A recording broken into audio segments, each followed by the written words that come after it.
sound speeds, reaction video.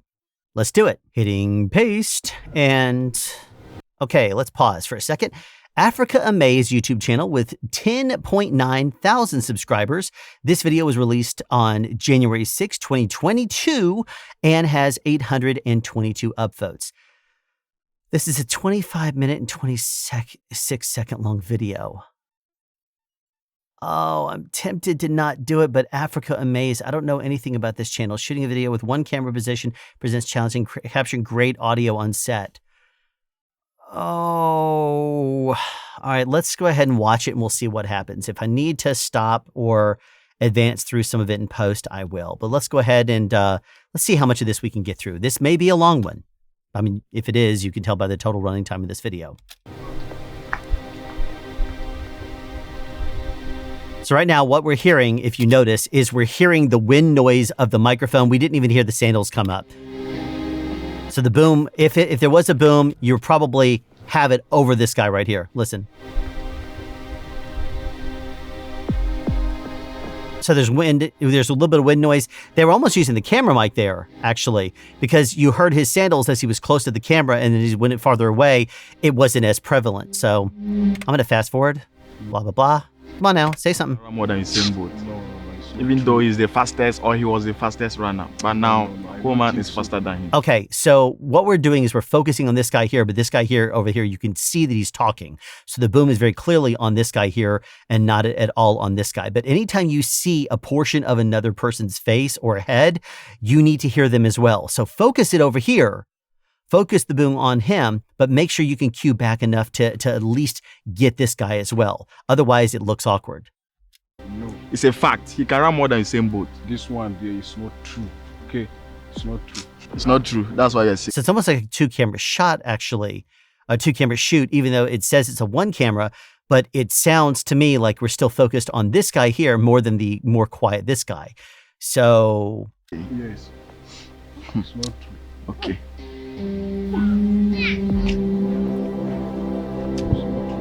man, we're just not on mic at all for him. He's very, very low volume. All right, I'm going to fast forward. YouTube videos for at least Oh, ad. A while ago, we created this particular video on how to shoot a scene with just one camera. And that's a good thing to know because you could know the different angles and how to do it if you're interested in camera.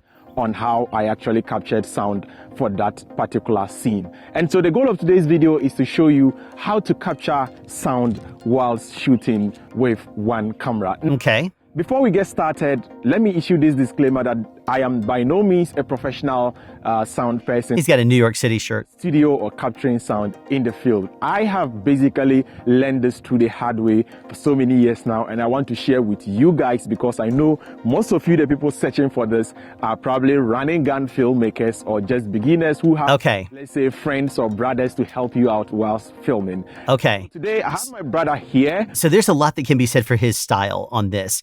He is not claiming to be an expert in this or have any kind of education or training. A lot of times people online are like, I went to film school. Not that that means anything. But he also doesn't claim that he's been working in movies for years. He's been doing this for a couple of years, and he's sharing his school of hard knocks knowledge, which there's a lot to be said for that, especially in low income places. Like he's obviously like, it's called Africa Amaze. I'm assuming that he's in Africa. And so that there's probably not a whole lot of resources for filmmakers there in the middle of Africa, wherever he happens to be. So it's what you can learn and what you can share that it's going to help other people. That's a very important thing. We all learn best from other people. And if you can learn from someone else's school of hard knocks, you're going to be a leg up on anyone else. Who is actually going to be capturing the sound for me. Like I said, it is by no means a professional kind of setting here, but just to show you the basics of how you can... All right, I'm going to zap ahead. Camera. And so basically today we have... I'm sure that's a boom pole. Called a boom pole. We are going to be mounting a microphone on this, which will give us... He still has it in the bag. ...to be able to... Does it look like a road? What is it? From our talents. You can have this. And so we have this. This is... I am not familiar with that one. Oh, okay. You see up at the very, very tip, that tip right there is like an adapter or something you put on the end of it. And so I don't know if he put that on there, but it gets to a 3/8/16 thread so you can mount a microphone on it. That doesn't look to me like it came with the boom, but it very well could have been. I'm not familiar with this model, but you see how it like almost had these like unsnap things and snap off and back into position. That's kind of the way that some monopods work and the way that some like painter's poles work. So this may actually be a painter's pole now that I look at it. I don't know. We'll have to see. Basic boom pole. You can get this off of Amazon or any online store. Okay. The price right here. So all right. So Coolertron portable boom mic boom pole 4-section. So the tip looks different than his. I mean, but then so do the knuckles. They must have done a design change or something because this doesn't look like the same boom that he's showing. you can check something like this out because this is really a very cheap boom pole, and as you can see, it is very long. Once we mount our mic here, this can really extend for. Usually those kinds of cheaper boom poles normally don't exceed about 9 or so feet long. So you see how it's about 9 feet. It also has foam on the end of it, which is going to help with handling noise, which is, it sounded like it was aluminum when he opened it. So I can basically put in a cable because at the end of the day, you don't want to have the cable hitting all over this place because right. And what will usually happen when you do something like that is you need to make sure that the cable is taut. So if you wrap it on the outside of it, make sure it's spiraled and then pull the slack out of it and make sure it's tied off on the microphone end too. So that way you can make a good solid pull. we are going to be mounting, so you can have only if you spiral it around there will it hold tight. Basic Panasonic microphone that I got off Amazon. I've been having this. A Panasonic microphone? It doesn't look like a Panasonic microphone. I don't know that brand. Now, and I just brought it out today purposely for this particular documentary just to demonstrate to you that you don't need so much or you don't have to have those high. It might be, it just has professional microphone on it, Super Cardioid. As this, you can actually go ahead and capture or record one particular scene while still capturing great audio with something as basic as this. That's not a Panasonic though. So once you open inside, you would realize that we have this shotgun microphone, and that is exactly what we are going to be using. The more discount microphones, they might not pick up nearly as well down the front. They might not have a very well designed interference tube. Like these might not be actually engineered. It has a built-in battery, so it could self-power itself. And that means that it's going to be better if your preamps are noisy and you need to completely bypass a mixer and go straight in on your camera. This is a good thing to have. So he might end up using a little cable that comes out of this and go straight into the preamp of his camera, which is something he can do because it's supplying phantom power for itself. One of the big trade-offs you have on discount microphones is that in addition to it not sounding good, it may be more in weight. And if you add a battery and stuff on the inside, it will definitely be something to be aware of. It can power itself. So this is just an Energizer battery that I've gone ahead to put. I'm going to fast forward. And over here is an XLR input just right behind it. And this is the cable that we are going to be using to plug inside. All right, there you go. See how he plugs it in there? Because it's self-powered, it doesn't require 48 volts phantom power. So it goes right down through the cable and comes out of a TRRS. So it looks like it could go directly in on a camera. That is a TRRS, right? And not a TRS? Yeah, it is a TRS. So that's the tip ring sleeve ring tip. So basically you have yourself your ground and you have your balanced audio is basically right there, or it could carry unbalanced stereo also. In this case, I would hope it would be balanced. An XLR port here. So basically you just, and as you can see, you plug it into the camera, got it, let's go. Cutter, this is supposed to make sure that you don't have wind or the microphone isn't picking up so much wind. And so we go ahead and we put fast forwarding. It looks like.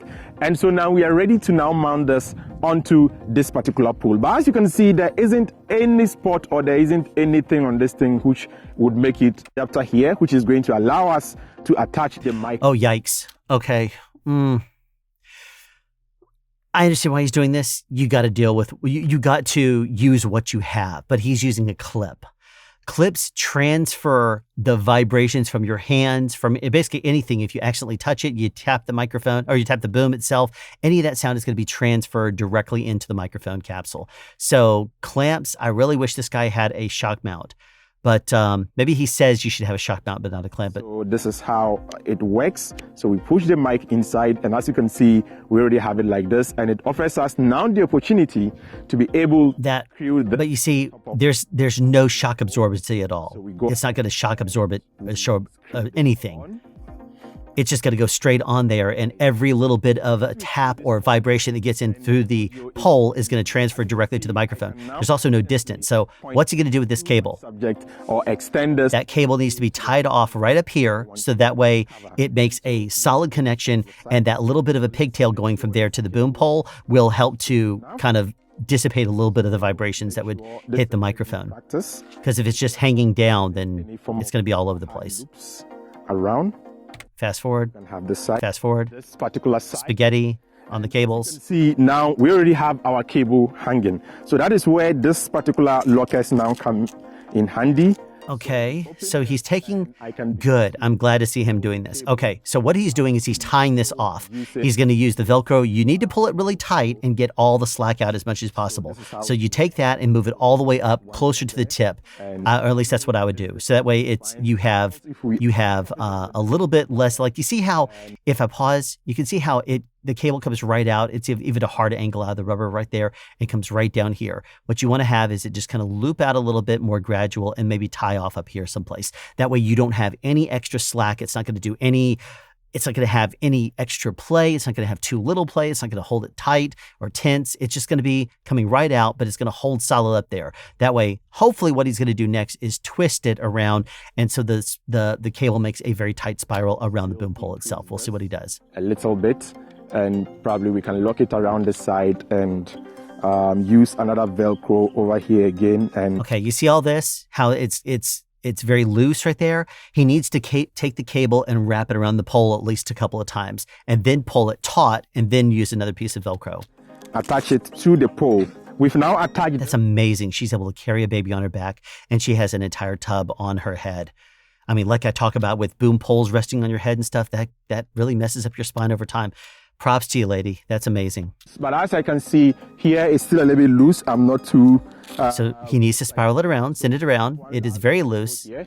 So I'll go ahead and attach that one to the side. Okay, so he's just putting a piece of Velcro up there part way. He's not pulling it taut. So let's attach this Velcro. Right.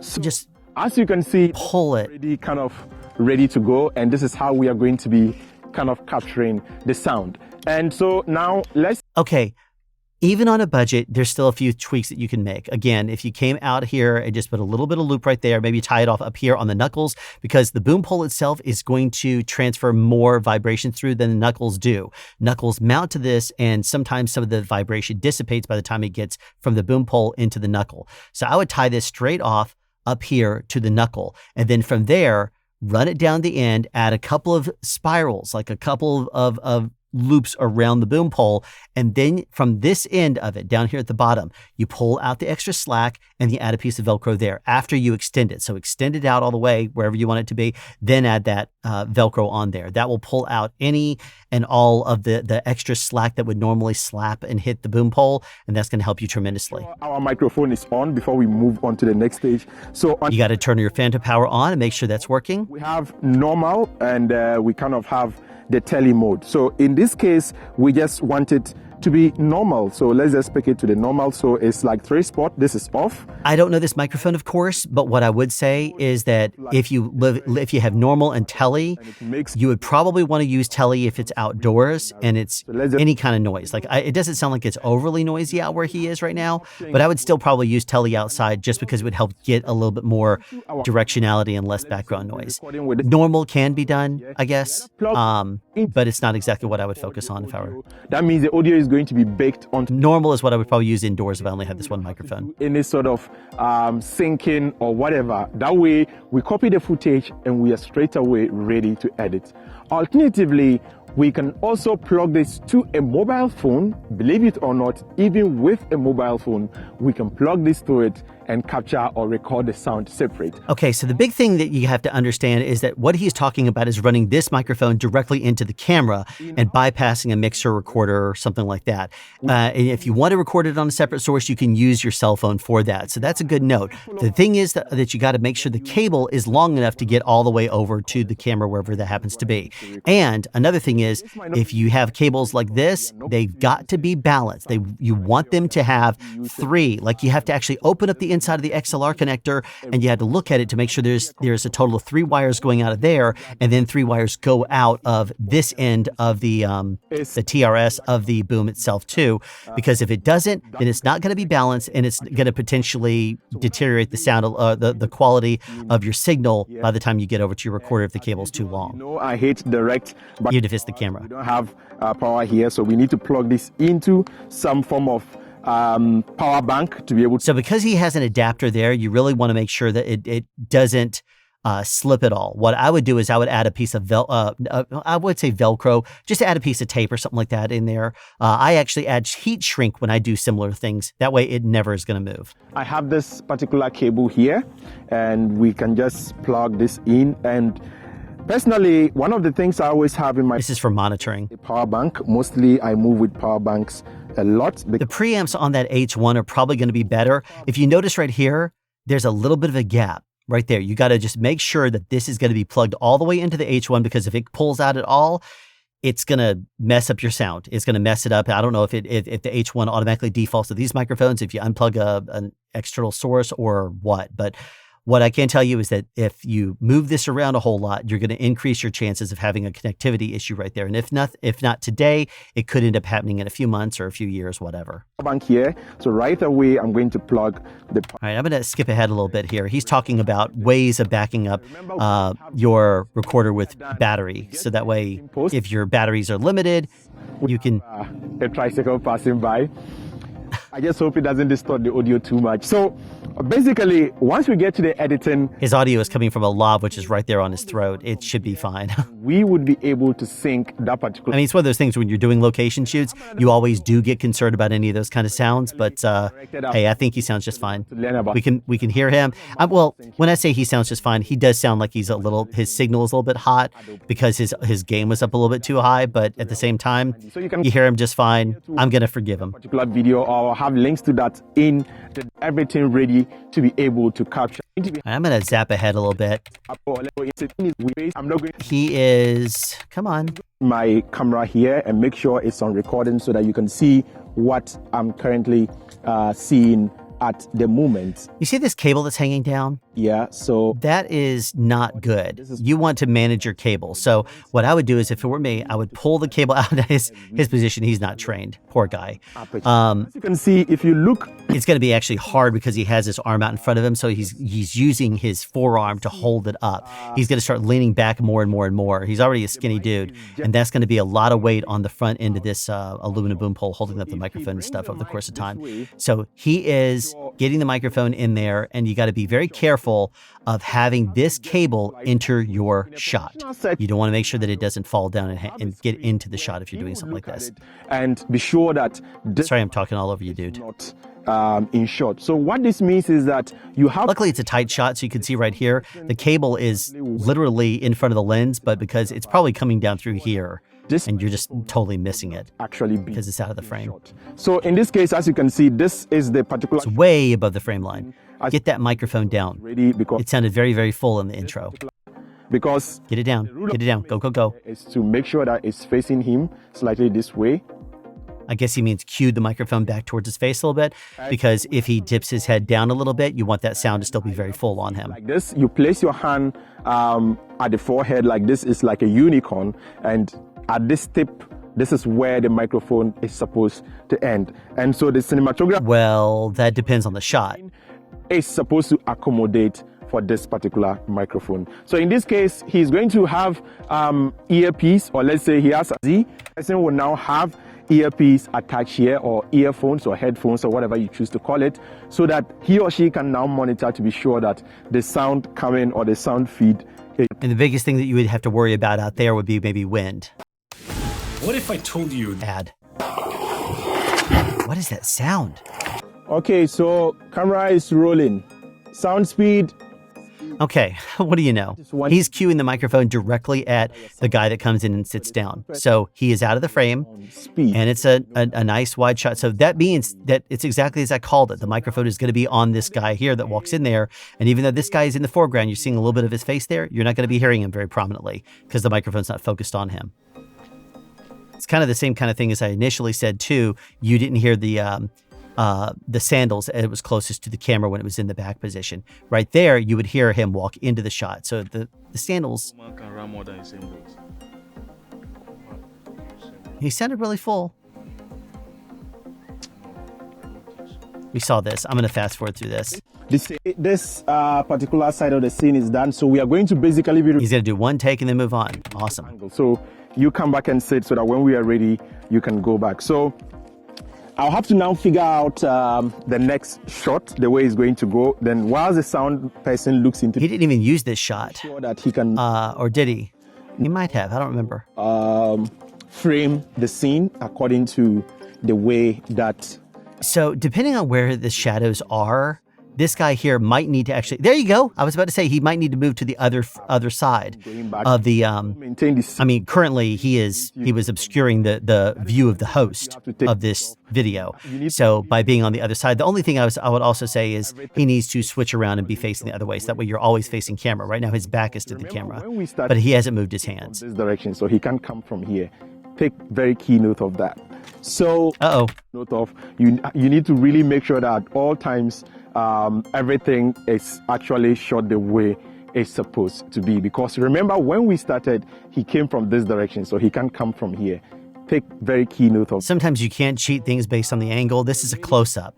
So he walks into the shot and comes in. He could come in literally straight from the camera and you're not going to be able to see as long as that last 2 feet that's on camera is a match. Action.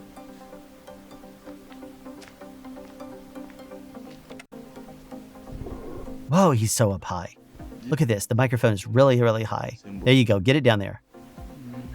One thing you got to be careful of is you see That's what you're saying. the sky is actually reflecting off of his forehead. If he brings this microphone really, really close, then you might end up actually seeing a little bit of that cross the forehead. Even though you're not seeing a shadow, you might see if the microphone were to get really close, like a couple of inches away. Is it for that particular scene? So we are now going to have a wide shot of the whole scene. So they are going to repeat the same thing again. And so in this... See how he's getting tired from holding it outwards in front of him? So we are going to restructure again, and so he's doing one take and then moving on. I wish he was doing multiple takes. So right here, I'm very curious because at the very beginning, the shot that was wide, when you hear the guy walk up, it sounded to me like his sandals were closest to the camera, and as he walked farther away, you heard less of it. But there was a point when you didn't hear the sandals. When it was very close to the camera, you didn't hear the sandals, then it kind of walked close to the microphone, then it sounded like it went away. So I would guess that this guy here, like when the guy walks in from the camera, I would guess that this boom was maybe splitting the difference and maybe halfway between the camera and the actors, which is not really the way you want to do it. You'd want to play perspective of camera. So you'd want to probably get the microphone down low and maybe even angle it horizontally below the camera, like right down here. So that way you're going to be able to get the sounds lowest to the ground very well. You don't necessarily have to put it all the way on the ground. You could have it up here where the camera is, but definitely you want to cue outwards ever so slightly towards where the feet are walking. Let's see where the positioning actually is. I'm only going by what it sounded like to me. But imagine now he has to boom from here. And so it's going to be very difficult to get the sounds very clearly. And so this is where sometimes having hidden lapel microphones under the shirt of your sub. He's right. Also keep in mind though that when you're shooting from behind, a lav mic is going to pick that up just fine, but we're not seeing these guys' mouths move on the back. You're seeing the back of their heads a little bit, but you know that all the dialogue is going to be playing from the front shots when it's closer up. So you can use the audio from the close-ups to get that sound and bring it up on the wide shot. You don't have to use the same track just because it matches. Let's face it, human beings are not perfect. And so sometimes allowing some imperfect things into your shot can rather really be a very good thing. And In So he's going to go handheld to give kind of an imperfect not a or angle. Is that what he's saying? tutorial, but I really I'm sorry, I've been talking through it because it's such a long video and I want to make sure I catch everything. a shot like this. Okay, so he's just getting the foreground. Yeah. See how the boom is really, really high though? The shot is all the way on the ground. So what you should want to do is get the microphone all the way on the ground and play that perspective. Cue it straight out towards these guys. And you're not going to see their mouths move, so you could easily play any of the dialogue that they are scripted to say from the side shots where it was a close-up. All right. So sound speed in 3, 2. So it's exactly as I called it. If you notice, the sound is actually from here. You don't hear his, when you listen to the beginning, you don't hear his footsteps there. Now you start to hear him as he gets out there, and then they start to sound like they're going farther away. That's because the boom is way up high in the air. It's like way up here. So it missed all of the sound closer to the camera there. And as it got farther away, it was just, it started to get too far away to hear. So what he should have done is he should have managed his brother better and put the microphone all the way on the ground to get the perspective of this sound coming towards the camera. That is closest to camera, it should sound the loudest. What does your video sound like?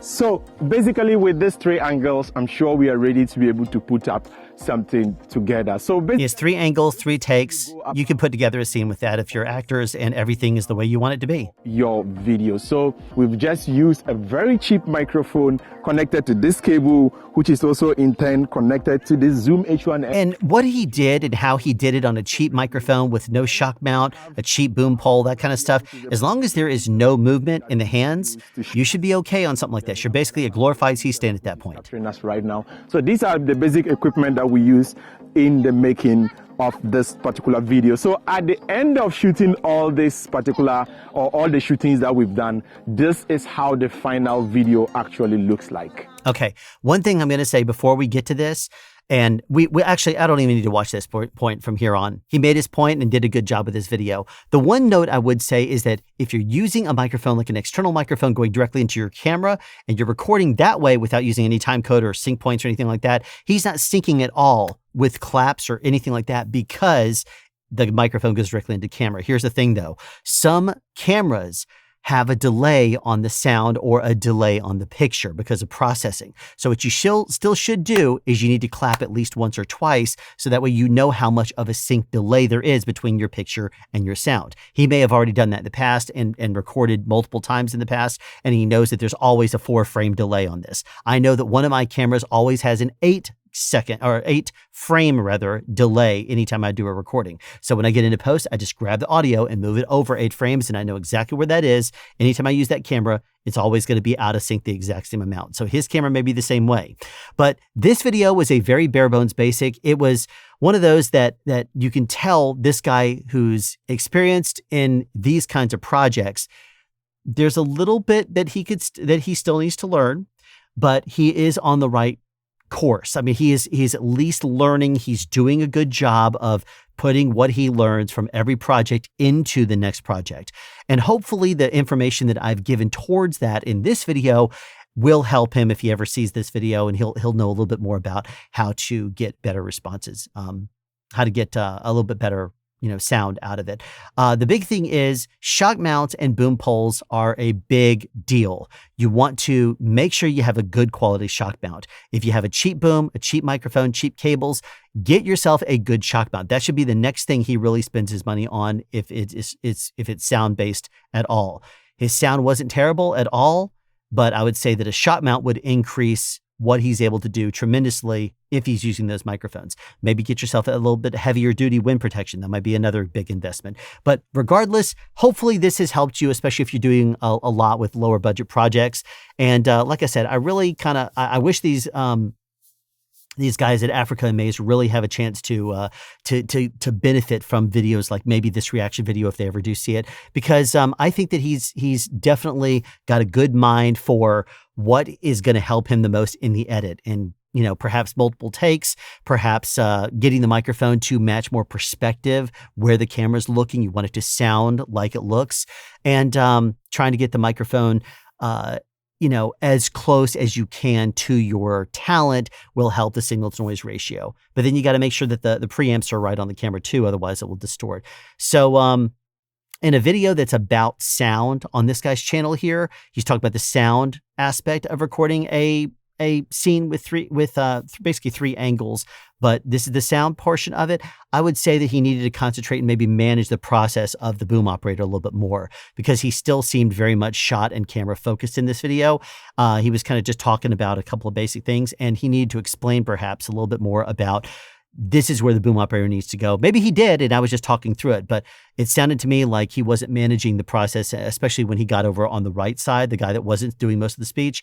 He needed to push that boom operator down. Like, you remember at the very beginning, I commented that one guy sounded very low. We weren't hearing him at all.